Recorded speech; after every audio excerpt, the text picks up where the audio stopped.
Les Parisiens, pourquoi vous nous faites ça? Pourquoi? Franchement, ça se fait pas ce que vous faites. La vérité, ça se fait pas. Vous les gagnez, il n'y a pas de problème. Gagnez ce match, mais gagnez dans de bonnes conditions. Nous faites pas espérer comme ça. Nous vendez pas du rêve comme ça, les gars. J'étais déjà content, j'étais déjà en train de penser à comment j'allais fêter ça. Et j'avais déjà sorti le champomis, les frères. Et le pire, c'est qu'on s'attendait de toute façon dans tous les cas, ce que le PSG gagne ce match contre Tottenham, c'est pas une surprise, on va pas se mentir.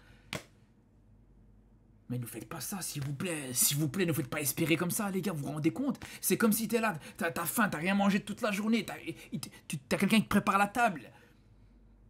Avec du poulet, des frites, bref, une table de fou. Derrière, il remballe, il dit non, c'est pas pour toi.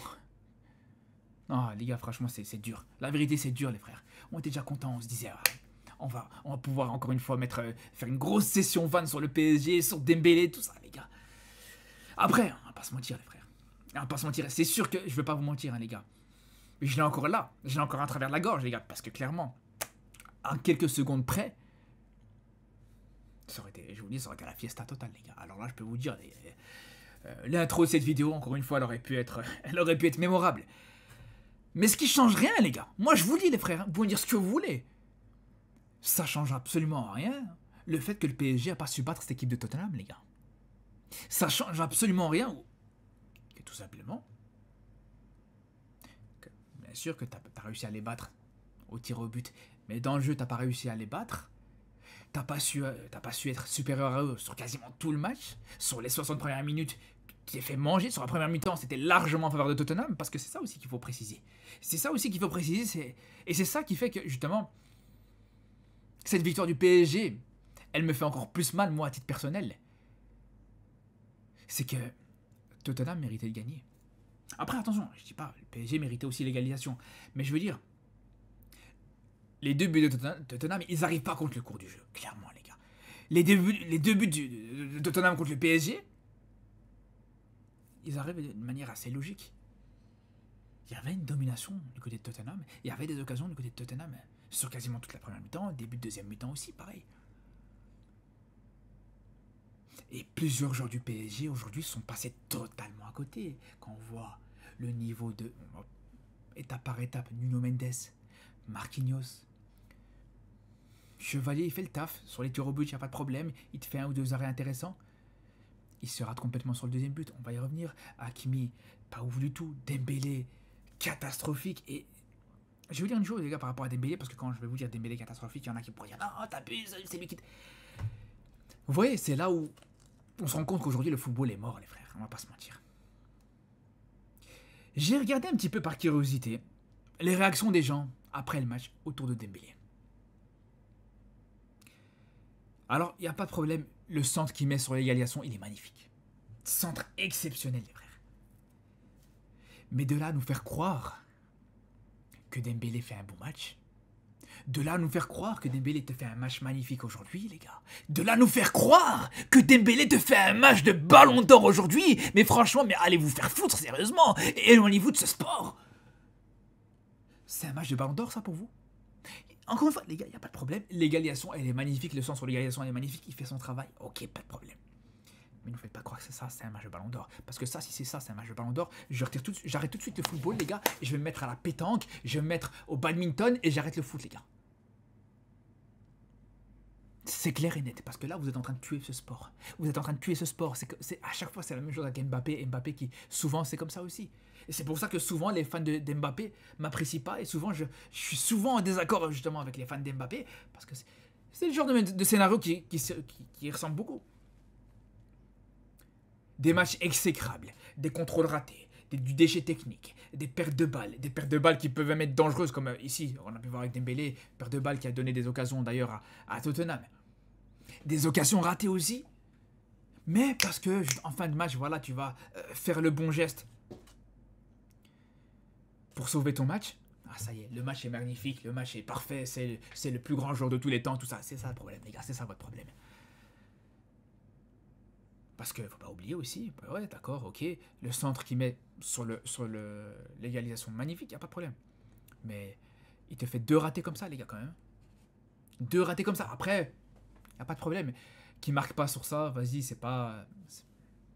J'ai envie de dire, ouais, c'est pas non plus comme s'il était en position préférentielle, etc. Mais qui cadre pas sur deux situations pareilles. Où globalement, il a de l'espace pour pouvoir bien armer sa frappe et cadrer cette frappe. Et qu'il envoie ça 6 mètres au-dessus, je suis désolé les gars. Si ça c'est un ballon d'or, je vous le dis les gars, si ça c'est un ballon d'or, c'est fini. J'arrête ça, j'arrête tout. Et c'est là où on sera jamais d'accord. C'est là où on sera jamais d'accord les frères. Parce qu'aujourd'hui, je vous le dis les frères. Ok, Dembélé sera peut-être ballon d'or. Peut-être, parce que, voilà, ce qu'il fait sur le papier, tu peux pas lui reprocher, voilà. Il est à chaque fois décisif dans les grands matchs. Mais le ballon d'or sofa score à la limite, le ballon d'or flash résultat, flash score, pourquoi pas. Mais quand on voit, les gars, ce qui se passe sur le terrain, quand on voit de nos propres yeux le contenu des matchs, je suis désolé, les gars. Pour moi, c'est indiscutable. Pour moi, c'est indiscutable. Pour moi, c'est pas un joueur digne d'être un ballon d'or. Je suis désolé. C'est mon point de vue, les gars. On va pas revenir sur ça. On va pas encore une fois s'éterniser sur le ballon d'or. Mais bref. Après, en dehors de ça, je parle de Dembélé, mais c'est intéressant parce que les frictions un petit peu qu'il peut y avoir entre les pros Yamal et les pros Hakimi et les pros Dembélé autour du ballon d'or, ça aussi, il faut en parler, les frères. Je vais pas trop m'attarder sur ça. Je crois que demain, je vais faire une petite vidéo à part entière sur la situation actuelle parce que ça va très très loin. Ça déborde absolument toutes les limites. Et je vais vous dire un petit peu mon point de vue par rapport à ça. Mais quand je vois aussi le retour des gens par rapport justement au match d'Hakimi et au match de Dembélé, c'est là où c'est injuste. C'est là où c'est injuste, les frères. Hakimi fait un mauvais match. Il fait un match exécrable aussi. Il fait un match dégueulasse aujourd'hui aussi. Tout comme Dembélé. Mais tout comme Dembélé aussi, il participe à l'action de l'égalisation. Pourquoi pour Dembélé? Ouais, ça reste... Dembélé magnifique, il n'y a pas de problème. Dembélé te fait un gros match. Dembélé, homme du match, ok. Et pourquoi pour Hakimi? Non, son match était mauvais, son match était exécrable et tout ça. C'est là où j'ai du mal, les gars. C'est là où j'ai du mal. Après, comme je vous dis, en dehors de l'aspect offensif, même si on peut parler aussi de Désiré Doué. Et franchement, j'ai pas envie d'être dur avec Désiré Doué, parce que Désiré Doué, voilà, il est encore jeune, il a encore des progrès à faire, etc. Mais je suis désolé, les frères. Vous avez quand même osé le comparer à Yamal pendant tout l'été, les frères. Pendant tout l'été, vous avez osé comparer ça à Yamal. Vous avez pas honte? Mais vous avez pas honte, sérieusement? Le match horrible aujourd'hui que te fait Désiré Doué, une incapacité totale à pouvoir faire des différences en un contre un. Même, voilà, de toute façon, Désiré Doué, on le voit.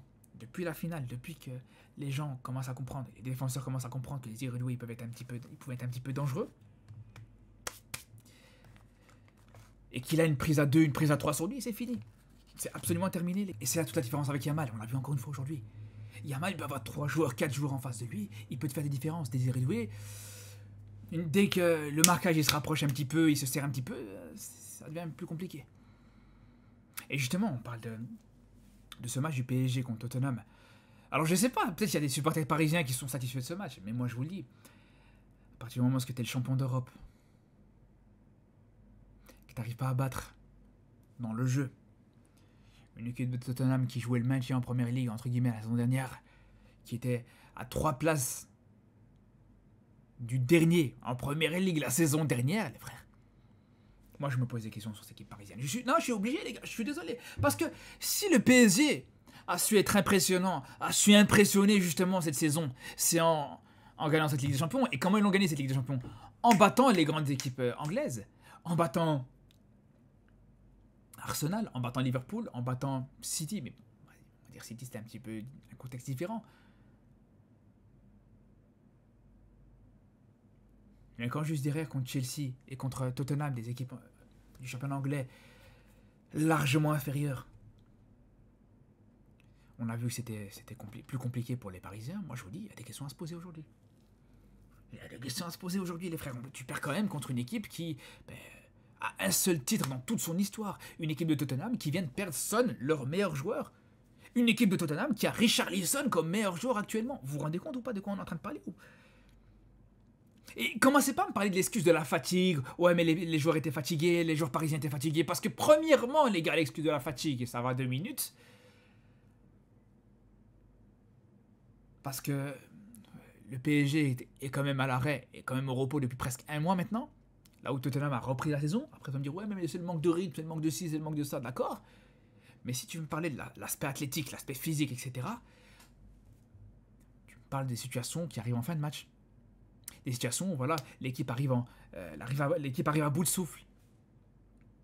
Où l'équipe est poussée dans ses retranchements, sur une contre-attaque, où tu as du mal à suivre. Pas quand tu prends 2 buts sur coup de pied, arrêtez les gars. Les 2 buts du PSG aujourd'hui, c'est des buts sur coup de pied arrêtés. Et tu me parles de l'aspect physique, athlétique et tout ça. Un but en début de match et un but en début de deuxième mi-temps. Quel aspect physique, quel aspect athlétique, soyez logique aussi. Surtout quand tu vois que derrière, ben justement, c'est physiquement que le PSG gagne ce match. Donc arrêtez de vous foutre de nous. Arrêtez de vous foutre de nous, s'il vous plaît, 2 minutes, les gars. Quand tu gagnes ce match, tu gagnes ce match justement en mettant ces 2 buts à 10 minutes de la fin. Quand tu commences à pousser à un moment donné où Tottenham était à bout physiquement avec le pressing qu'ils ont proposé en début de match, ne me parlez pas de l'aspect physique, s'il vous plaît, soyez sérieux 2 minutes, les gars. Bref, après en dehors de ça, les gars, je pense qu'il y a des grosses questions, encore une fois, à se poser, encore une fois, sur la défense. Avec Marquinhos, la manière avec laquelle il se rate complètement sur le premier but, c'est désastreux, les frères, je vous le dis. La manière avec laquelle il se rate complètement, c'est pas normal. Parce que moi, ce que je trouve fou, en plus, sur le premier but du PSG, et la manière avec laquelle Marquinhos se fait avoir, c'est que non seulement il perd son duel lamentablement, j'ai envie de vous dire, les gars, mais surtout, le mec contre qui il perd son duel, c'est le même joueur que juste derrière, il va se relever pour aller mettre ce but. C'est là où pour moi, je suis désolé, les gars, il y a des questions à se poser. Pareil sur le deuxième but aussi. Bon, le deuxième but, c'est pas de la faute de Marquinhos, mais c'est tellement ironique, les gars, de voir justement un Chevalier qui se rate sur le deuxième but, qui se trouve sur le deuxième but avec la main qui est pas suffisamment ferme. Dans le contexte qu'il y a actuellement avec les gardiens du PSG, on va pas revenir sur ça, les frères. Mais franchement, rien que pour Donnarumma, je vous dis, j'aurais bien aimé que le PSG perde aujourd'hui. Et que voilà, qu'il y a le karma qui, entre guillemets, le karma, même si voilà, je suis pas trop fan de ce terme. Mais qu'aujourd'hui, il y a le retour de bâton pour le Paris Saint-Germain. Ça aurait été un bon retour des choses.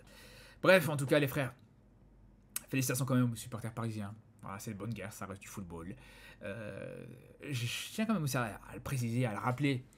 Je peux être très souvent un peu provocateur, un petit peu piquant, tout ça, les gars. Voilà. C'est comme ça, c'est ma vision du football, les gars. Il n'y a pas de football sans chambrage. Il n'y a pas de football sans un petit peu de provocation, tout ça, les frères. Donc voilà. Malgré tout, félicitations aux Parisiens. Même si, attention, ça n'empêche pas, comme je vous dis, les frères, et ça je le pense vraiment, qu'il y a des questions réelles à se poser sur la régularité du Paris Saint-Germain et sur la possibilité de reproduire les mêmes exploits que la saison dernière et sur vraiment la qualité de cette équipe parisienne. Moi, je vous dis, à voir. À voir, les gars. Bref, on se dit à très vite et surtout d'ici là, les frères. Prenez soin de vous.